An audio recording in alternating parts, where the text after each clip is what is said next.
どうもこんにちは、経験ボックスの坂です。みんなジャズベースは好きかい？俺は好きだいということで、今回の動画ではフェンダーが作った最高の最高傑作ジャズベースについて解説してみようかなというふうに思います。この歴史とかスペックの変わり方とか、そういったところやっていこうかなというふうに思いますので、チェックしてみてください。かなりオタク向けですということで、本編へドン。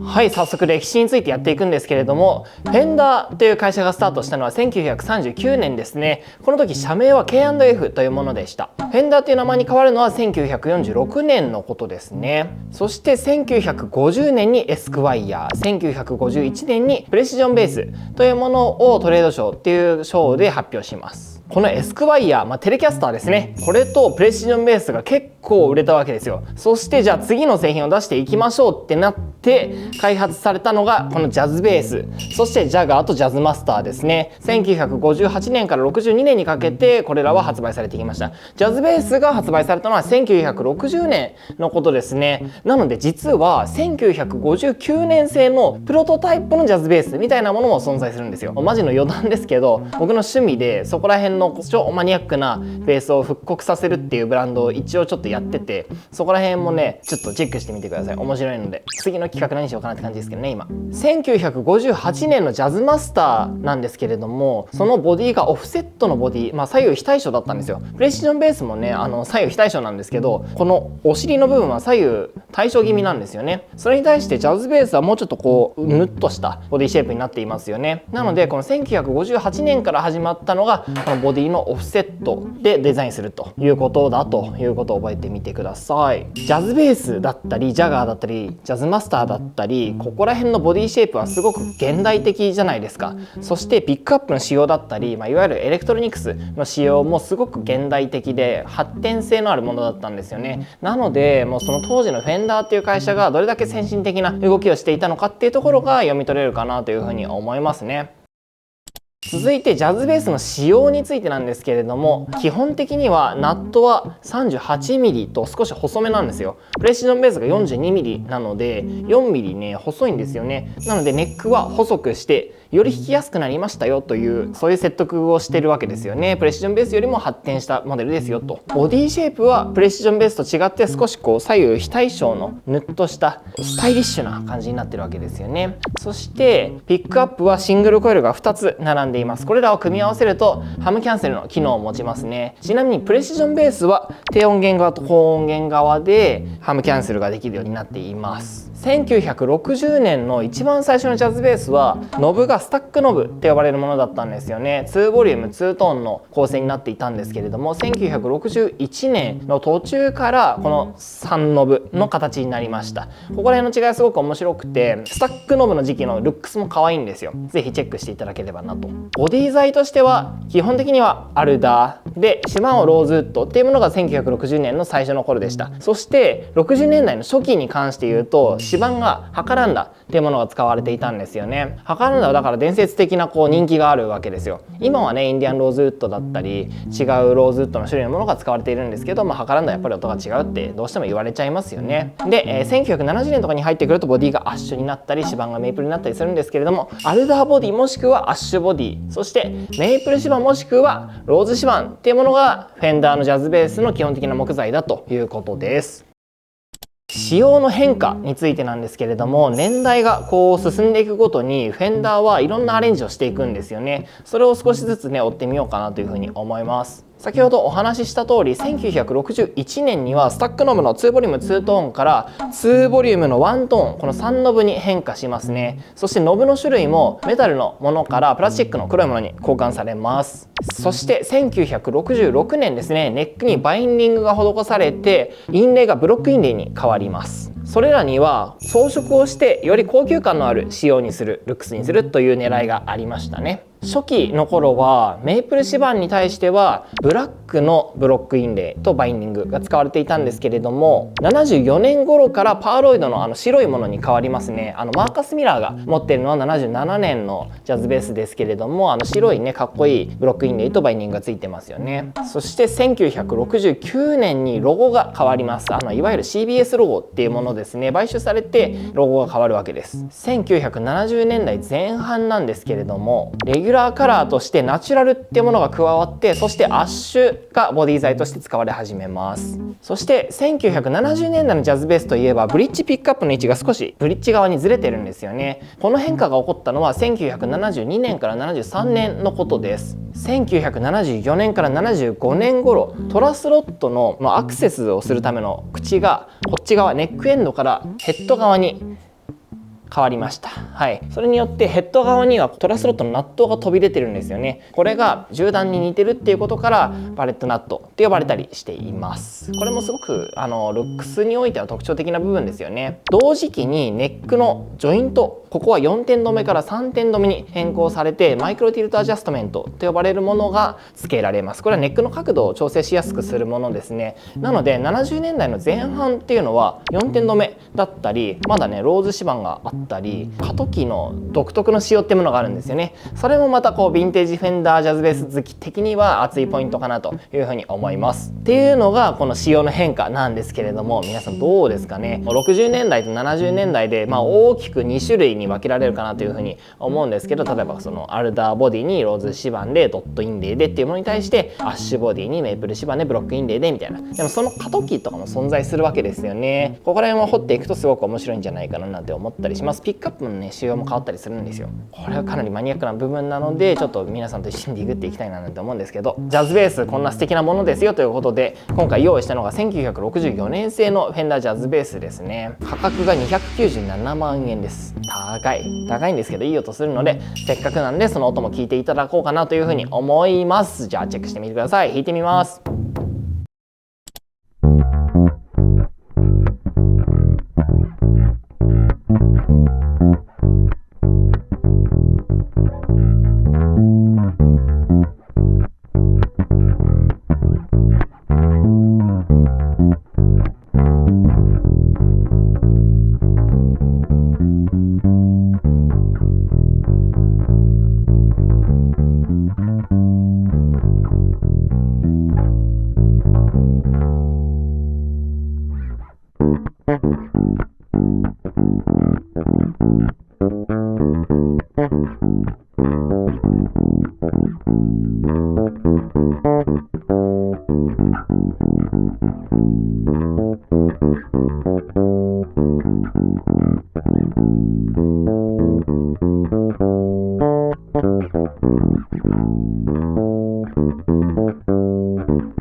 ということで弾いてみたんですけど、いかがでしたでしょうか。ジャズベースめちゃくちゃ音いいですよね。もうジャズベースってめちゃくちゃ人気があって、ジャコ・パストリアスもそうだし、マーカス・ミラーもそうだし、最近だとサス4のムー君とかもそうだし、鈴木渉先輩とか川崎哲平先輩とか全員ジャズベース好きでしょという感じなので、皆さんねぜひぜひ自分だけのお気に入りのジャズベース探してみてほしいななんていうふうに思います。 GIB 横浜にはジャズベースめちゃくちゃいっぱいあるので、ぜひ探しに来てください。 GIB 兵庫にもあります。ということで本編終わり。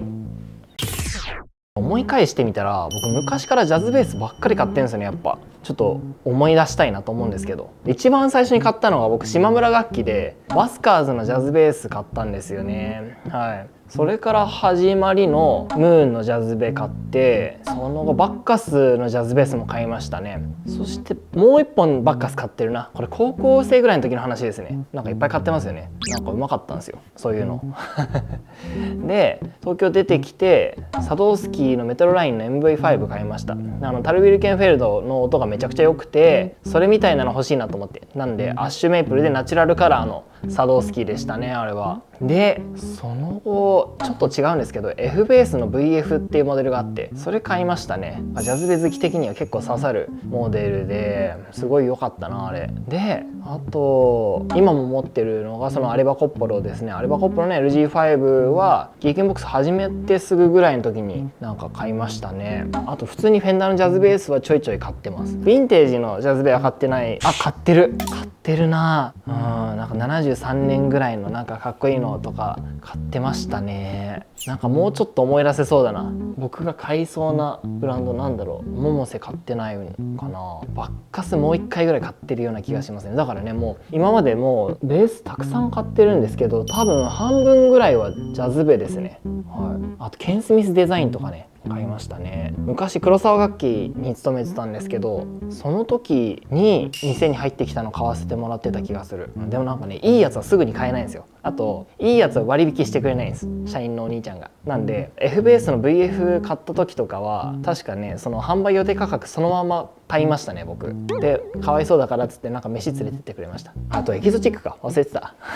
エキゾチックも長いこと弾いてましたね。っていうね、ジャズベ好きの話なんですけど、次の週に公開される動画なんかはもうジャズベばっかりなんじゃないかな。日本製のジャズベース紹介しましょうって言って、ジャズベばっかではないな。ピックアップが2個あるのが多いです、僕が好きなのは。ケン・スミスとかもそうだし、なんかやっぱお得じゃないですか、2個あるので。ジーニーもやっぱりジャズベースモチーフなのでそういう風になってますよね、なんつってねやってますわ。だからなんかそんなんやってたらジャズベースの面白い楽器が結構ねうちいっぱい入ってくるんですよ。なのでなんかそういうジャズベオタはぜひギークンボックス来てほしいななんていう風に思っております。ギークンボックス最近では GIB 横浜、 GIB 兵庫、そして GIB ソウルと展開していますね。あとギターショップのトニックっていうのもあります。各種ソーシャルメディアやってますね。YouTube ギークンボックスのチャンネルの他にもサガチャンネルとかギターショップトニックのチャンネルとかあります。Instagram、Facebook だったりもやってますので、よろしければチェックしてもらえればなとなんていうふうに思っております。最後までご視聴いただいてありがとうございました。また次の動画でお会いしましょう。バイバイ。